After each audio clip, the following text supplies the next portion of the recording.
Yun, magandang araw po sa inyo lahat. Welcome po sa panibagong video natin dito sa Makapili TV. Ngayon po, pag-usapan natin itong walang katapusang taob serye dito ni Attorney Libayan na hanggang ngayon hindi pa rin makapag-move on na siya pa rin ang lagi nagbibigay ng ano bang definisyon ng taob dito sa issue na to sa sinabi ni Senador Rapi Tulfo. Ngayon dito sinasabi niya na issue raw to ni Rapi Tulfo doon sa taob issue. 'Di ba? Doon makikita nyo, binaliktad na agad niya eh. Kay Rapid Tulfo, wala namang issue. Yung tungkol dun sa taob issue na yun.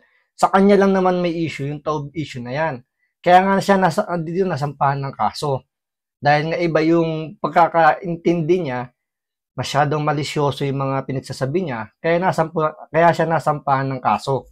So ano ba tong panibagong taob issue naman nito ni Attorney Libayan na iniiyak-iyak na naman dito sa social media?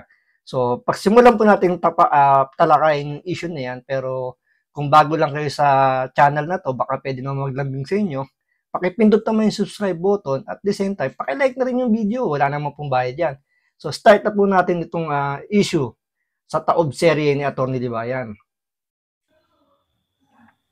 Alright, yan. Magandang araw mga kabatas natin at welcome sa isa ng mga live stream. Mga kabatas natin, itong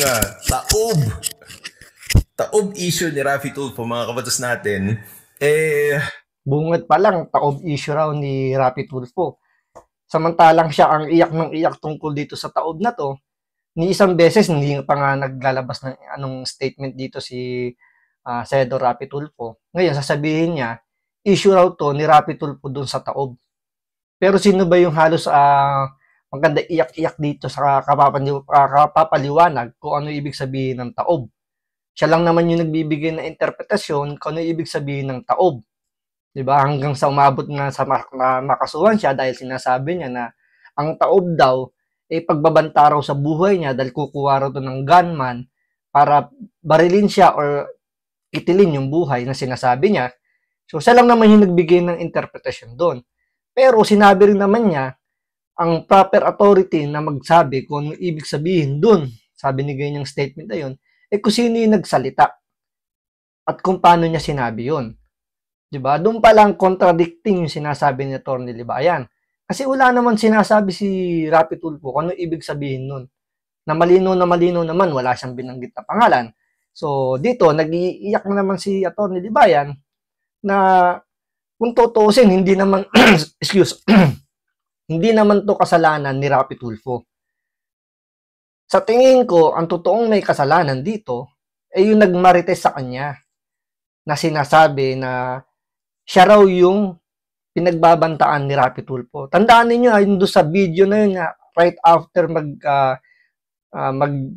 nung show ni Rapi Tulfo at banggitin niya yung mga katagang yun, nag-content kagad siya doon, nag-live siya, na sinasabi nga niya na dinideath wish daw siya, hanggang sa bintawan niya salitang dinetret daw siya dito ni Rapi Tulfo dahil yun daw yung sinabi sa kanya ng mga mahal niya sa buhay, ng kanyang pamilya, ng kanyang mga kaibigan.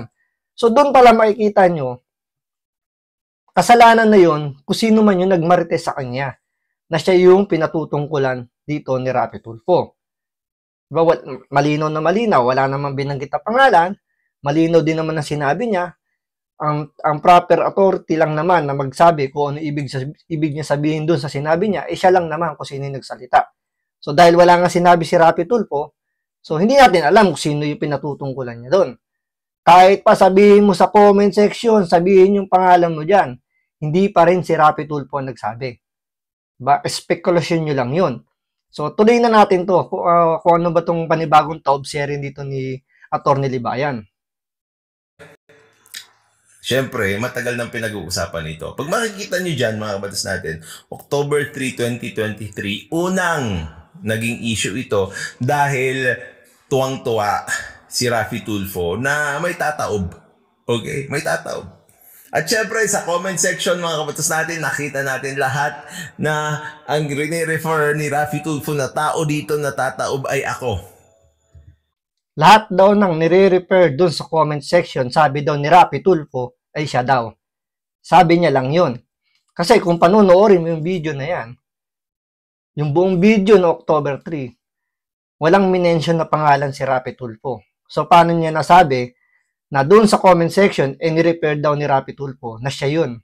Or balik rin naman natin, sabihin natin ni-repair ng mga nasa comment section na si Atty. Libayan, pero hindi pa rin nanggaling kay Rapi Tulfo yung sinasabing ikaw yung nire-repair doon sa sinabi niya. So, wala pa rin binabanggit si Rapi Tulfo. So, technically, walang binanggit. Technically, inassume mo lang.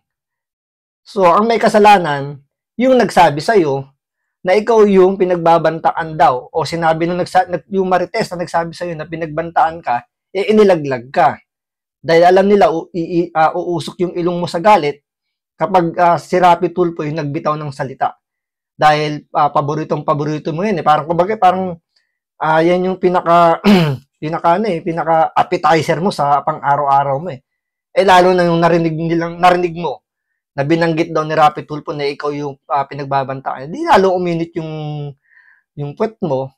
Nakapagbitaw ka ng hindi magandang komento na umabot sa madedemanda ka. So, para sa akin, talaga may kasalanan dito.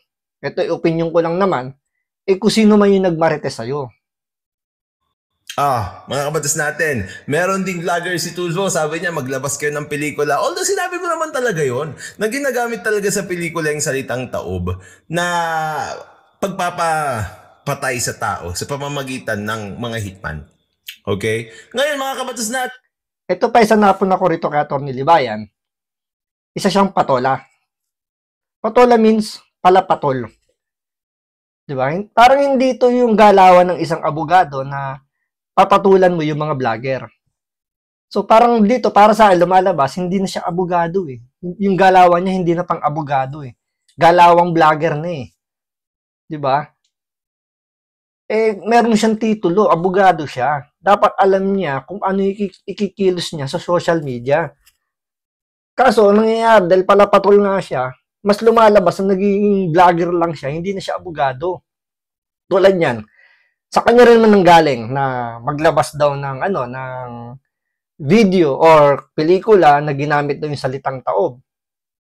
So, naglabas yung, alam ko, may napanood ako kay Scrutiny.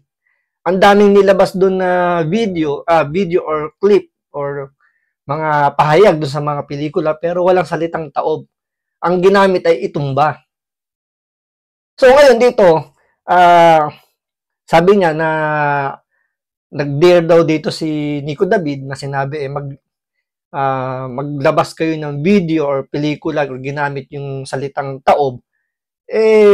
Kumagat naman to si Atty. Libayan. So parang yun nga, naging patola, pinatulan na hindi naman dapat galawan to ng isang abogado. Pero pinatulan niya yung sinabi ni Nico David na maglabas din daw ng video or clip sa pelikula na ginamit yung salitang taob. Then, si Rapi Tulfo din mismo ang nag-define dyan. Sinabi niya na kapag gripo, sasaksakin, ito, yung sinasabi naman ni Atty. Libayan dito, 9 months ago pa to. Hindi to yung current, o sabihin natin, hindi to yung October 3 na sinabi ni Rapi Tulfo. So, hinukay niya, naghukay yung mga vlogger niya, kay Teacher Mike niya kinuha to . So, naghukay to 9 months ago pa. Na pinalalabas nila na sinabi naman ni Rapi Tulfo talaga doon na kapag gigripuhan, kutsilyo. Kapag titinggain, baril. Tataobin, baril. Pero iba yung pagkakasabi doon. Ang sabi doon, tataobin kita, babarilin kita. Dito sa October 3, ito paulit-ulit na ito, nakakapagod na rin . No October 3, sinabi niya, baka isang araw, tumaob na lang. Dahil sa sama ng loob, sumabog ang puso. So doon, nire-repair mo, sumabog ang puso, ibig sabihin, atakehin sa puso, kaya madededo or may stroke. Depende yung kung ano yung magiging yung pinaka worst case doon sa mangyayari is mamatay, pero yun nga, mas stroke. So depende doon sa konteksto kung ano yung ibig sabihin doon sa sinabi. Pero dahil nga sa sinabi ni Atty. Libayan, sino ba yung pwede magpaliwanag doon? Siyempre, di ba yung nagsabi, kung sino man yung nagsabi, siya lang yung pwedeng mag-interpret kung ibig sabihin nun. Parang ganito, may nagtatalo dahil nga nakapagbitaw ka ng hindi magandang salita. Pero hindi mo naman intention na yun ang sasabihin mo. Di ba ikaw ipapaliwanag mo, ito yung ibig kong sabihin dyan, pasensya ka na, nagkamali lang ako ng bitaw ng salita, pero ang ibig kong sabihin dyan ay ito, bla bla bla bla. So magkakaroon ng kaliwanagan kung anong ibig niya sabihin. Kung anong ibig sabihin do sa sinabi niyang ikinagalit. Di ba? Katulad dito, kung sabihin na nga lang natin, for the sake of argument na lang, okay, sige, sabihin na natin na ang ibig sabihin ng taob ay papatayin. Wala pa rin binanggit na pangalan. So, doon pa lang, X na. Sabihin natin, nabanggit yung pangalan mo. Ang tanong, bakit di ka nag-file ng kaso? Siguro dahil nga abogado siya, alam niya na wala namang talagang saysay at baka pagtawanan lang siya kung ipapile niya yung kaso na yon. May narapat niyang umiyak na lang sa social media. Siyempre, sayang nga naman yung content. So, doon na lang niya babanatan si Rapi Tulfo. Kaso sumobra. Nabaliktad yung mundo. Diba? Siya yung kinasuhan. Instead na siya yung magkakaso kay Rapi Tulfo, siya yung nakasuhan. Dahil nga hindi masyadong gumana yung kanyang critical thinking, na dahil nga sa sobrang umusok kaagad yung tenga niya, umusok yung ilong niya dahil nabanggit daw ng nagmarites sa kanya na siya yung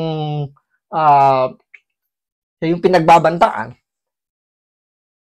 Nakapagbitaw ng hindi magagandang kritisismo na below the belt na at mapanira na. So, ayan, may kaso. At hindi lang yun, may nadamay pang mga vlogger na sumusuporta o sumusunod sa kanyang yapak. Na hanggang ngayon, sinasabi lang nila, kaya daw nakasuhan itong mga small vlogger na to, dahil iba daw yung pananaw kay Rapi Tulfo. Pero hindi. Hindi pa nila kino-content o hindi nila sinasabi bakit sila nakasuhan. Basta sinasabi lang nila small vlogger lang daw sila. Basta iba daw yung paniniwala, kakasuhan daw ni Rapi Tulfo. Marami ako napapanood ng mga ibang vlogger na kino-content si Rapi Tulfo. Kinikriticize si Rapi Tulfo, bakit hindi sila nasampahan ng kaso? Di ba? Doon pa lang makikita nyo na yung pagkakaiba eh. Diba? Dapat tanungin nyo, bakit ba? Bakit ba sila kinasuhan? Hindi yung sasabihin dahil iba lang yung pananaw kaya kinasuhan. Hindi. Tanungin muna, bakit ba sila kinasuhan? Diba? Kaya nga tingin ko talaga may pinakamalaking may kasalanan dito. Yung nagmarites dito kay Atty. Libayan. Wala po akong tinutukoy kung sino pero base kasi doon sa sinabi niya, sinabihan daw siya ng kanyang mga kaibigan or kanyang pamilya, kung sino man, na siya daw pinagbabantaan daw ni Rapi Tulfo. So, doon nagsimula lang naman to Kasi kung hindi yun sinabi nung nagmarites, malamang walang kaso. Baka malamang hanggang ngayon, panay ang pagbira lang nito ni Atty. Libayan na walang kaso. Kasi walang libelous na nangyari. Dahil umusok agad yung ilong, umusok agad yung tenga, dahil narinig, brownout. Dahil narinig nga na sinabi niya na siya yung pinagbabantaan, yun. Tuloy po ang kaso. Pag tataubin, babarilin. Ngayon mga kapatid natin, meron akong papakita sa inyo na movie kung saan ginamit yung salitang taob. Tingnan natin kung ano yung konteksto, mga kapatid natin. At saka syempre, salamat Ricul sa pag-forward sa akin, saka sa lahat ng mga tumulong maghanap para sa papremyo. Sana makuha niyo yung premyo nyo. At saka mga kapatid. Tsaka biruin nyo ang dami nila nagtulong-tulong. Isa lang ang nakuha nila. Biruin mo, sabi niya, kung may makuha raw kayong mga video na ginamit daw ay salitang taob, ipopost niya parang ganun. Parang ganun yung hamon niya nung una Tapos ang nakuha, isa lang, ang dami nilang nagtulong-tulong, isa lang ang nakuha. Talo pa sila ni Scrutiny. Kay Scrutiny, ang dami niya nakuha ang video na hindi naman ginamit yung taob. Itumba ang ginamit. But natin, itong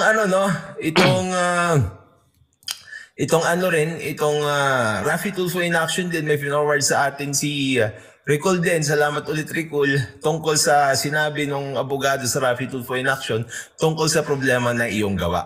Bago tayo tumungo dyan sa mga panonoorin natin na yan, dito muna tayo kay Rafi Tulfo. Rafi Tulfo, pakigamit ngayong salitang taob. Please. Ito, namnamin nyo kung ano yung sinabi ni Rapi Tulfo kay na humusga. Let's go. Siya kaya madaling ma-absorb. Naiiyak naman dito ulit. Ha? Naiiyak mo naman nakikita ko. Sino? May manggagalitan na naman, manggigigil na naman. Kaya mo na sen. Yan. Manggigigil na naman, manggagalitin na naman. Let's go. Mas gusto ko pag habang nagagalit, natutuwa. Mas gusto niya daw habang nagagalit. Promise, I swear to God, natutuwa ako dahil makikita mo yung parang may sakit na Totoo yun. Okay. Sige. Totoo daw. Sige. Naniniwala kami sa'yo, Rapi Tulfo. Mas maganda na, tuntua ko habang gigil. Basta't may marami ka na makakampi sa kabalang isang araw. Tumaob na lang. Awag naman. Hindi. Awag naman. Okay, mga kabatas natin. Tignan naman natin ngayon dito sa isang palabas. Ano yung title na palabas, no? Dudurugin kita ng bala ko mula sa Regal Entertainment. Dudurugin kita ng bala ko. Saktong-sakto, no, mga kabatas natin. Sabi rin ni Rafi. Ito naisip ko, no? Halimbawa, no, ito yung iyaharap ni Atty. Libayan sa korte, no? Your Honor, ito, panoorin nyo to. Saktong-sakto to. Dudurugin kita. Ito yung pelikulang sinasabi ko na ginamit yung salitang taob.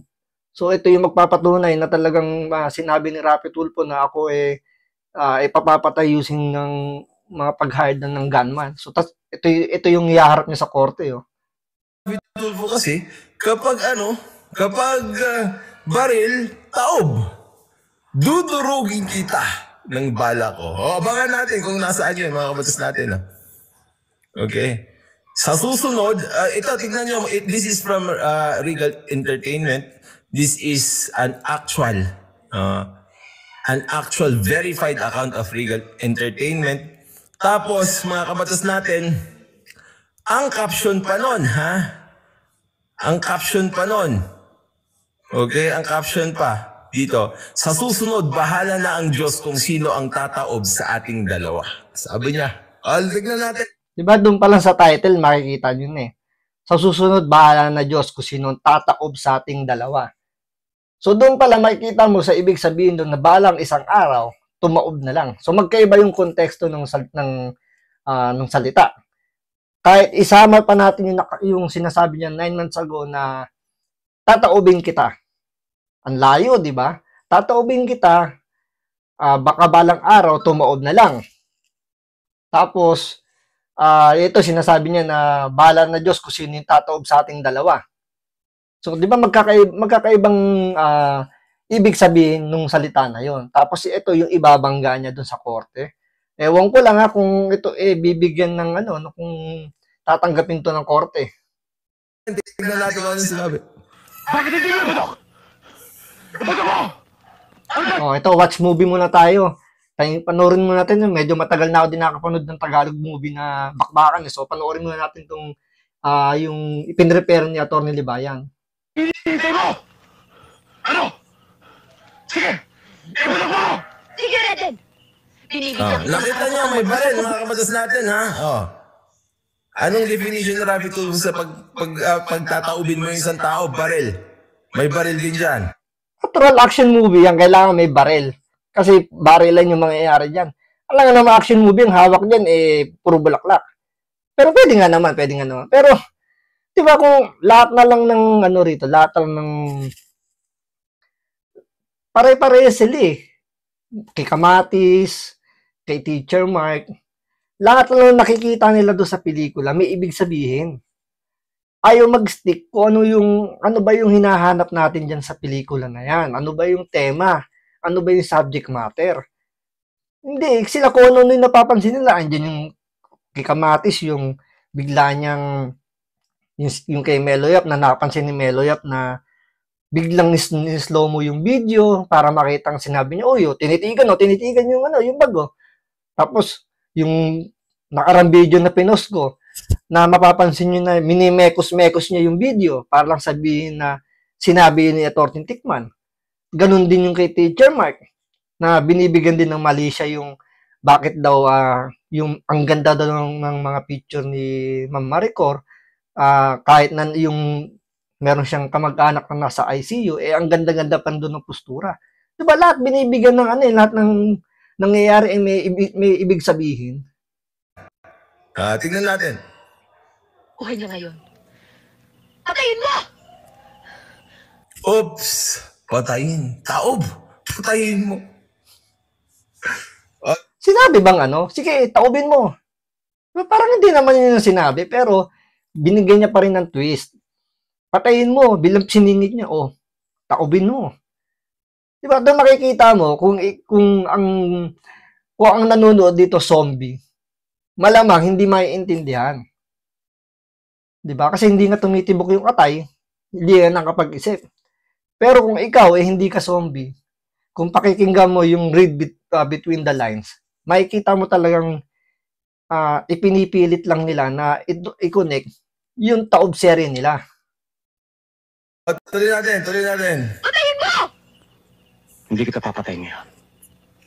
Dahil ligtas mo ang buhay ko. Kaya tabla na tayo.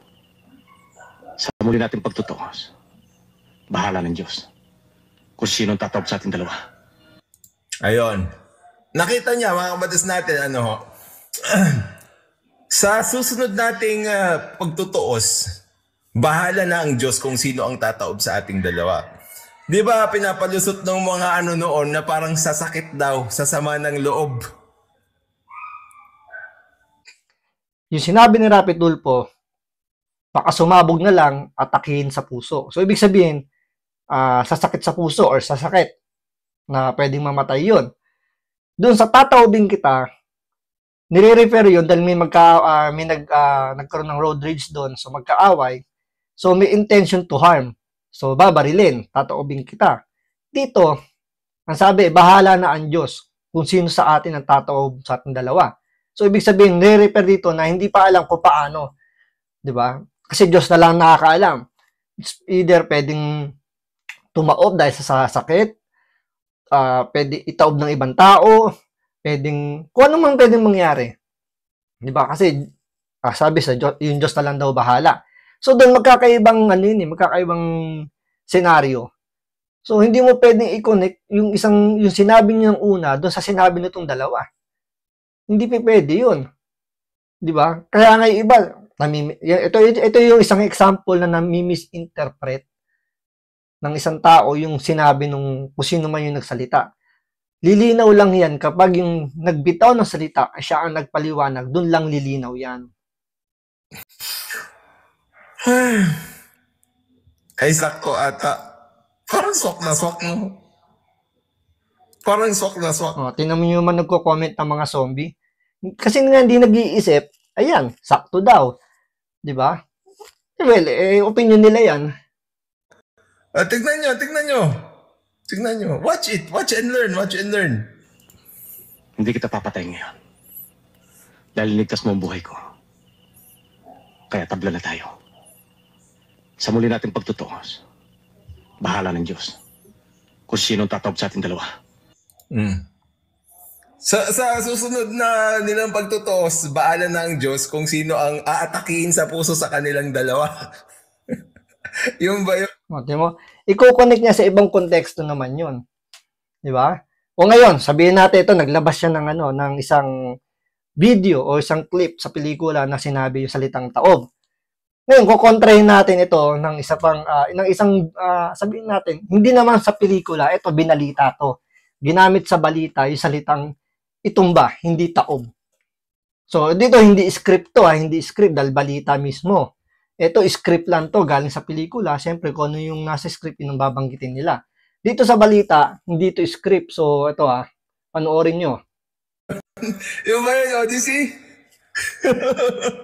Tinumba sa Cavite ang rapper na si Lil Jon. Anong sabi? Tinumba raw yung rapper sa Cavite. Pakinggan natin ulit. Kanilang dalawa. Yung ba yun, Odyssey? Tinumba. Ayan itinumba, nakasulat pa. Tinumba. So, doon pa lang, medyo sabihin natin, it's a tie. Kasi 1 versus 1 lang. So, itinumba, hindi siya itinaob. Diba? Sa Cavite ang rapper na si Lil Jon.